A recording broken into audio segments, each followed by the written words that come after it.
Une étape importante, ça va être de vérifier le diamètre des tourillons et des manetons pour savoir si les valeurs sont dans la tolérance. Donc on va faire ça avec un micromètre. La plage de mesure de celui-ci est de 25 à 50 mm, donc c'est parfait pour ce qu'on veut faire. On va nettoyer correctement pour ne pas fausser les mesures. Alors on va se placer à peu près au milieu. On y va d'abord avec la grosse molette. Ensuite, on va utiliser la petite pour éviter de trop serrer.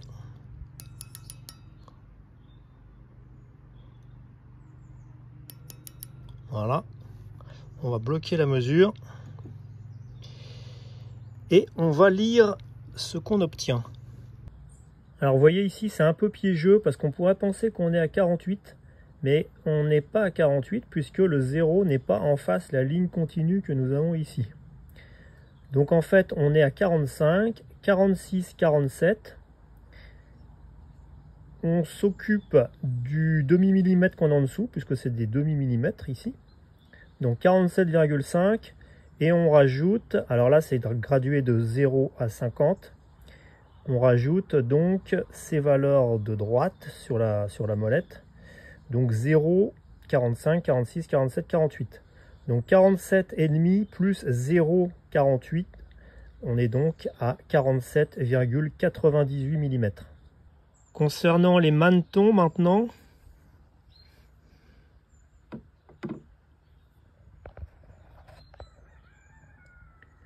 on a 40, 41, 42, 43, 43,5 plus 0,40, 0,41, 0,42, ce qui fait 43,92.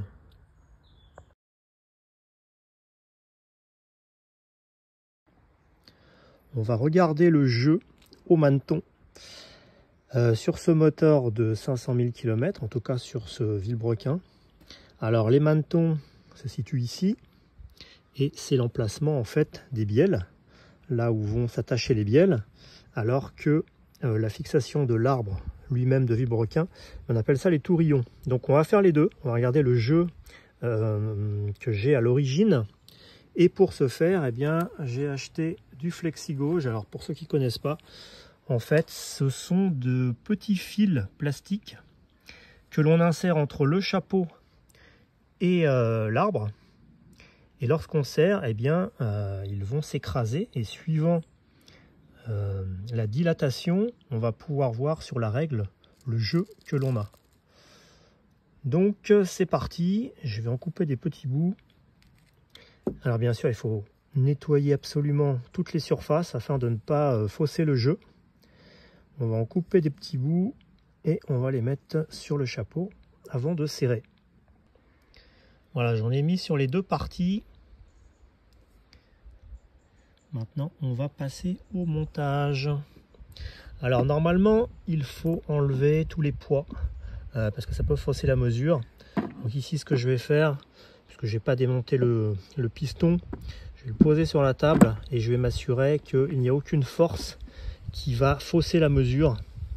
Voilà, on va essayer de serrer ça de manière la plus légère et simple possible. Alors, comme d'habitude, je ne suis qu'avec une main. Voilà. Les vis sont serrées à la main. Maintenant, il faut serrer au couple. Alors, la RTA nous dit un serrage à 2 décanewtons plus un serrage angulaire à 45 degrés. Donc, c'est ce que nous allons faire avec la clé dynamométrique. Donc, 2 décanewtons, je multiplie par 10, ça fait 20. Voilà, donc on serre ça.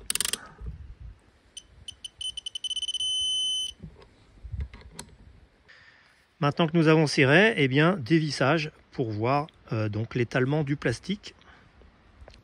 On enlève tout ça. Là, on voit effectivement que le plastique s'est écrasé comme il faut.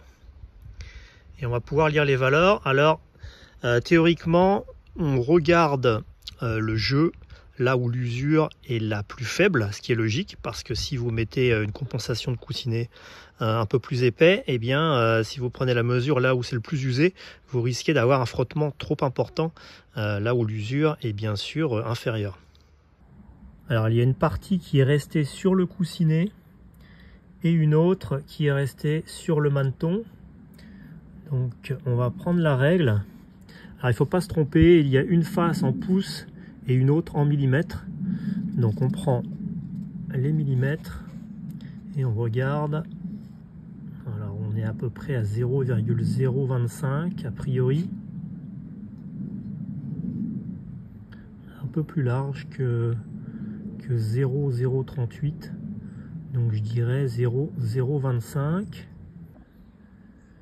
Sur le coussinet, c'est à peu près pareil. Je dirais qu'on est entre 0,025 et 0,038.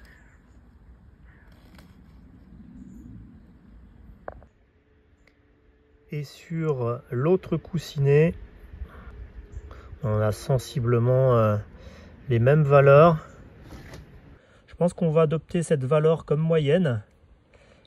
Et puis on va comparer avec les jeux autorisés pour savoir si il faut un coussinet un peu plus épais ou pas au remontage.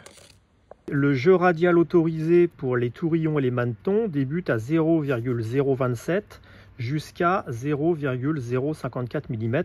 Donc avec notre jeu mesuré à 0,038, eh bien on est parfaitement dans les clous, ce qui prouve que ce moteur n'est pas si usé que ça. Donc c'est une bonne nouvelle. Alors au remontage, eh bien, on va choisir des coussinets d'épaisseur identique à ceux d'origine. Donc pas besoin de choisir des coussinets plus épais.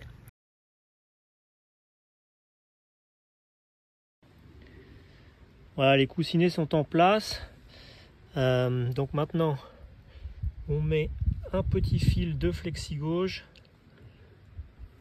Alors c'est un peu moins facile de les placer à l'endroit où l'usure est la plus faible. C'est essentiellement sur les côtés. Bon, on va essayer comme ça, on va bien voir. On remet le vilebrequin en place.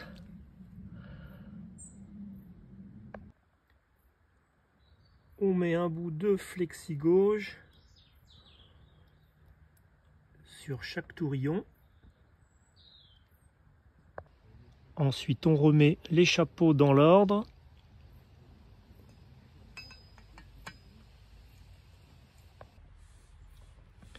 On remet les vis et ensuite il faudra serrer à 2,5 décanewtons plus un serrage angulaire à 47 degrés à plus ou moins 5 degrés.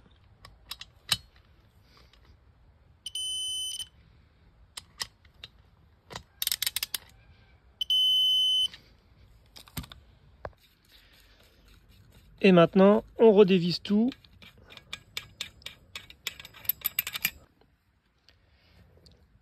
Pas facile de les enlever. On va essayer de tirer vers le haut afin de limiter l'écrasement. Voilà, c'est fait.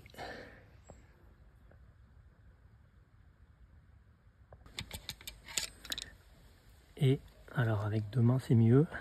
En tirant vers le haut, on évite de fausser la valeur. Parfait. On va vérifier la première série de mesures. Alors ici, je pense que vous serez d'accord avec moi sur 0,050. Alors c'est un peu conique. 0,050 aussi, peut-être plus sur 0,064, un peu plus haut.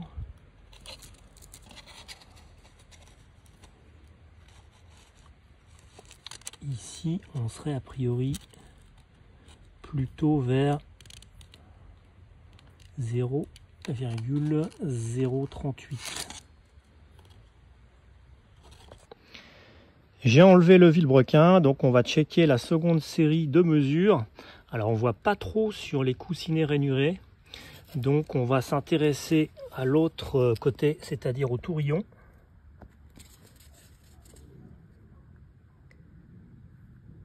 Alors là, je pense que c'est assez clair. On est à 0,038. Ici également, et peut-être un peu moins de ce côté-là. Alors vous voyez que le plastique n'a pas été écrasé au milieu, ce qui est normal puisque les coussinets sont rainurés. Je pense qu'on va adjuger le jeu à 0,038. Donc c'est le même jeu que nous avons au bielle, ce qui est plutôt une bonne nouvelle. Donc c'est même assez surprenant qu'on soit une nouvelle fois dans les clous. Au final, qu'on soit à 0,038 ou 0,050, vous voyez qu'on est dans la fourchette du jeu radial. Donc c'est tout bon.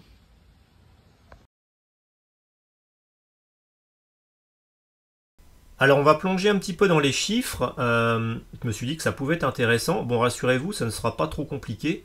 Vous voyez ici en rouge les valeurs relevées sur le vilebrequin. Et en bleu, eh bien, ce sont les valeurs de consigne données par la revue technique automobile, c'est-à-dire la RTA. Donc concernant les manetons, c'est-à-dire là où se fixent les bielles, le diamètre relevé fixe est de 43,92. La RTA nous dit que les manetons d'origine sont usinés à 43,97 mm à plus ou moins 0,01 mm. Donc au minimum, les manetons sont usinés d'origine à 43,96. Et par rapport à la valeur relevée, eh bien l'usure minimale sur le moteur est de 0,04 mm. Concernant les tourillons, la valeur relevée est de 47,98. La RTA nous dit un usinage d'origine à 48 mm tout rond, à plus ou moins 0,01 mm. Ce qui signifie un usinage minimum d'origine à 47,99. Et par rapport à la valeur relevée, eh bien l'usure minimale est de 0,01 mm. Donc vous voyez quand même que ce sont des valeurs qui sont très petites par rapport à ce moteur qui a quand même bien vécu et qui a plus de 500 000 km. Alors ci-dessous, j'ai relevé également les valeurs que nous avons vues dans la partie pratique, donc les valeurs qui ont été testées avec le flexi-gauche vert. D'ailleurs, à ce propos, si vous souhaitez trouver du flexi-gauche, eh bien vous pouvez en commander sur driftshop.fr. Alors j'ai aucun intérêt à ce que vous commandiez à la boutique, hein. Il n'y a pas du tout de lien sponsorisé ou quoi que ce soit, mais en tout cas ils sont les moins chers du web d'après ce que j'ai pu voir. Ils sont très réactifs puisque j'ai eu le colis en 2 ou 3 jours je crois. En plus ils disposent de plusieurs types de plastigage. Donc, vous voyez du vert, du rouge, du jaune et du bleu suivant le jeu que vous voulez mesurer. Le plus utilisé je crois étant le rouge. Donc voilà, si ça peut vous être utile. Alors on va revenir. Oui, alors une autre chose, c'est que vous voyez, le kit contient 10 bandes. Parfois, vous voyez des kits sur, par exemple, Amazon, qui coûtent beaucoup plus cher, une trentaine d'euros. Et à l'intérieur, si vous lisez les commentaires, les évaluations du produit, eh bien les gens sont surpris puisqu'ils ne trouvent qu'une seule bande. Donc attention à ça également. Alors pour revenir à nos valeurs, donc le jeu mesurait part de 0,025 jusqu'à 0,050 mm, alors que la RTA nous dit que le jeu doit être compris entre 0,027 à 0,054. Donc vous voyez quand même que ça reste quasiment dans les valeurs de tolérance. C'est la raison pour laquelle, eh bien, pour commander les coussinets de bielle et de vilebrequin, eh bien je pense que je vais rester avec des coussinets d'épaisseur d'origine. Alors vous voyez par exemple ici des coussinets mâles ou malais, je ne sais pas comment ça se prononce. En tout cas c'est une marque qui est très réputée. Et là vous voyez des coussinets qui sont d'épaisseur originale. Alors vous pouvez le savoir parce que vous voyez la référence ici. Eh bien, elle se termine par 3 zéros. Alors qu'il existe des cotes majorées. Vous voyez ici, cote majorée de 0,25 mm. Et la référence se termine par 0,25. Et vous avez également des cotes majorées de 0,50. Voilà, et là vous retrouvez les épaisseurs de coussinets qui peuvent vous permettre donc de choisir vos coussinets en fonction du jeu.